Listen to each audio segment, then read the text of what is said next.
Ted Morrissey here, making a video for my thesis students as they try to wrap up their degrees and so on. In these videos, what I wanted to do is to give you some things to think about as you work on finishing up your thesis and completing your MFA and all that kind of thing. And in this video, I want to talk a little bit about online presence. Some writers are very comfortable with being online, having social media accounts and posting videos and photos and all kinds of stuff, having a website or having a blog or both or all three or all 15 or whatever. Whereas others are not. Others are very, very leery of having any kind of online presence. They like their privacy and so on. And I get both of those extremes. I've been very active online since my first novel came out in 2010. Even before that, I was on Twitter. I joined Twitter in 2007. Most people hadn't even heard of Twitter.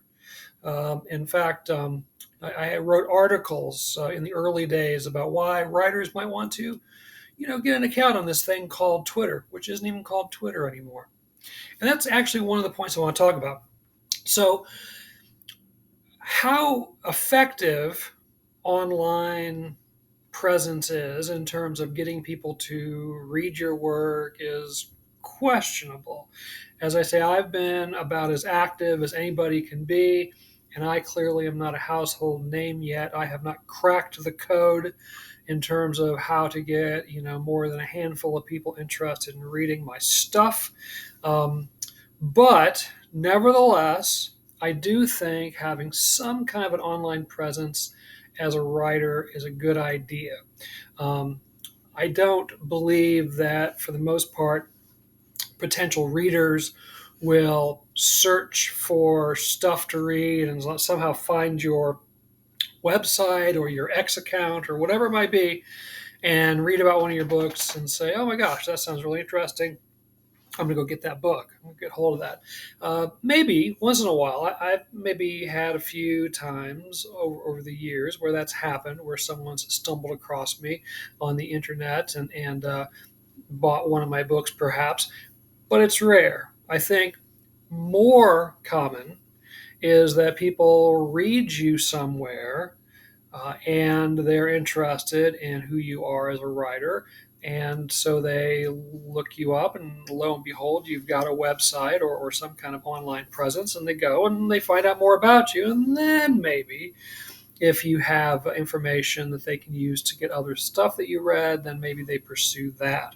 So I think the reading of your stuff, your fiction, your poetry, your creative nonfiction, whatever it might be, that's initially what attracts a reader. And then if you're available online, then they go and find you and so forth.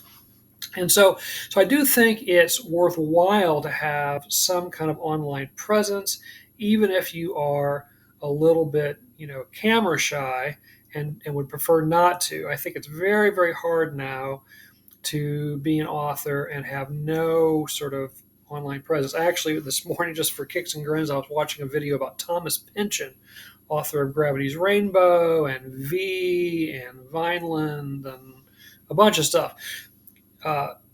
Pynchon is sort of the archetype of the reclusive author. Since the early days of his writing, he's refused to, well, certainly to give interviews or readings, but even to let his picture be taken, et cetera, et cetera. So highly reclusive. Yet his books establish kind of a cult status, and so his readers, his devoted readers, wait for new material to come out. He's still chugging along at a pretty ripe old age. He was in World War II, if that gives you any sense of how old he may be. And anyway, because of that cult status and because of the reclusive nature, people, were interested in finding his work, and there's all kinds. There's a journal devoted to him and websites devoted to him and so forth. But that's kind of unusual. I don't think nowadays reclusiveness as a PR strategy is necessarily very effective, right? So I think some kind of online presence is necessary. As you know, I'm a publisher, and none of my books that I've published over the years, some 3 dozen or so, none of them has taken off and been read as much as they should be.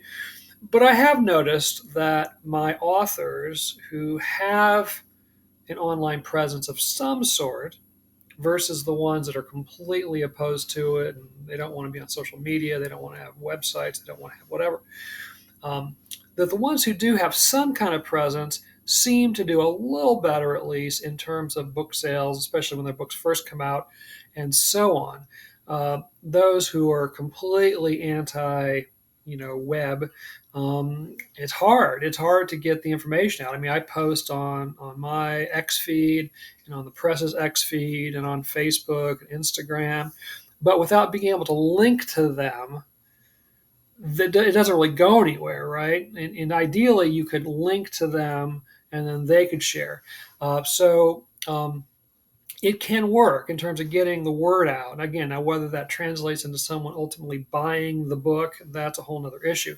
To the point where, like, two of my authors who are very opposed to having any kind of online presence and just didn't want to put the effort into it, I just went ahead and made websites for them. In fact, again, this morning I was spending some time updating one of my author's websites. He's had some recent publications and blah, blah, blah, blah. So added that to his website. Just again, so that there's some kind of presence in the online sphere where people can find his work. So, from the other side of the coin, as a publisher, there have been times where I've read somebody's story or whatever online, and I'm interested to know more about them, and maybe think, maybe we can, develop some kind of a partnership, publishing their stuff. And so I've gone to find them online, and it's hard. They don't seem to have a website. They don't have a public email address. They're not on social media, so you can't really send them a message via Instagram or something like that. So I just give up. I'm not going to worry about it. If I'm not going to spend a bunch of time trying to track them down. So I would encourage you, if you don't have any kind of online presence, to think about it. And I would encourage you to have some kind of a website. It can be very, very basic. My website has kind of grown over the years, and it's now this sort of unwieldy thing, and I'm actually thinking of trying to trim it down to make it a little more manageable.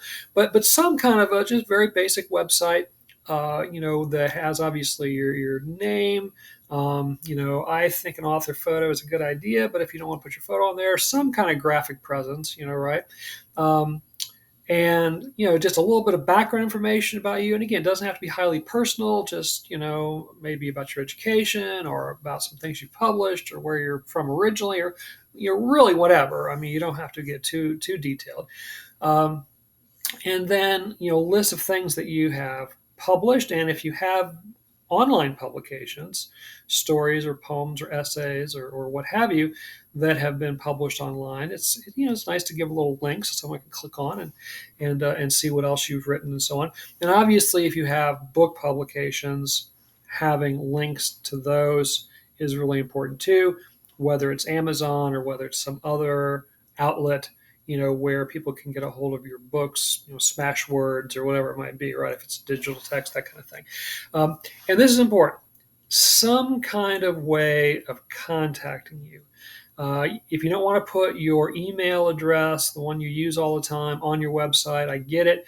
But most websites have a way that you can put a contact page there. And so people can go to your contact page. I'm sure you've done this if you've been online at all, and write a little message to the author and send it away. And it goes to the author's email, but the author's email isn't posted there. Some authors just create a special email account that they use just for that kind of thing, right? And here's why I think is important, because if your writing is out there in the world and people want to get a hold of you, they either want to publish you, they maybe want to invite you to come do a reading, contribute something to their journal, whatever it might be. It's nice if they can easily find a way to contact you. so that they don't have to try to do a Google search and, go through all this stuff. Because again, a lot of people are busy and they're not going to bother. But if you have an easy access way to contact you, either a contact page or some kind of special email. Maybe you want to put your real email. You definitely probably don't want to put your home address or your phone number. I've seen some authors that do that, and I've had some students who do that, and that's very brave of them. But I probably wouldn't. I'd probably just have that contact page or some sort of special email address just for your kind of writing life and that kind of thing. But I do think it's worthwhile. It doesn't take long. It doesn't have to be particularly expensive. There are free websites at WordPress and GoDaddy and Wix and places like that where you can easily get a free site or a very inexpensive site, and you can create a web page pretty quickly. For another university that I teach for, that's mainly what I do. I teach this class where students develop web pages and online presences to support their writing. So, you obviously have been to websites that are very elaborate, but you don't need an elaborate website, just a very basic one. But I do think it's worth thinking about if you don't have one already, and something to maybe tinker with. Again, this is all kind of in the context of, as I talked about in the previous video, sometimes after we finish a degree, we're just kind of burned out and we're exhausted, and the idea of writing something else after we've just finished our thesis seems kind of overwhelming. Maybe our creative battery is drained, but yet you've got time on your hands, presumably, because for the first time in years you're not taking classes. What's something you could do that would be a good use of your time, which would promote your writing without you're actually putting pen to paper or fingers to keyboard or voice to dictaphone or whatever it is you're doing, stick to dry or wet mud or whatever, right? So maybe that's something you could think about doing as well after you finish your degree, is either creating a website.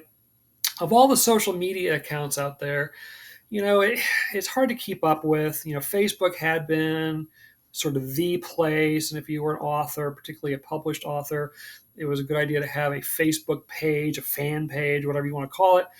Facebook has gotten to be kind of passe. Instagram was sort of the place for a while. And so if you were trendy and so forth, you were on Facebook, or I'm sorry, on Instagram. About the only website in recent years, the only social media site, I should say, in recent years that's had a really good track record in terms of helping a few authors get the word out, is TikTok. With the hashtag book talk, people can talk about your books and can hopefully make them go viral. Colleen Hoover, that's how she sort of was shot into literary space. Now Freida McFadden is sort of the it author, right? Again, thanks to social media and TikTok. Whether that continues to be a thing is questionable, as you may know. TikTok is possibly going to be changed because of U.S. legislation in terms of being, people are concerned that they're owned by a Chinese-based company. TikTok itself has talked about starting its own publishing house, and so they would use their platform to mainly promote their own authors. So in the next few months, it could change. So social media is fine, but it's such a flexible, changeable, mercurial space. I don't know if you can count on it for the long term. Whereas if you have a good basic web page that's easy to maintain, easy to update when you maybe have a new publication come out or something like that, I think that's worth pursuing. I would be happy to be a resource to help you with that if you have interest in that. But otherwise, just want to put that bug in your ear. Probably shouldn't use bug when talking about computer. Never mind. So just want to put that idea in your head and get you to think about maybe doing that, especially in these weeks after you finish your program and you're kind of exhausted creatively. But maybe this would be a good way to use your time to do something to promote your writing and your authorial presence. All right, let's stop right there.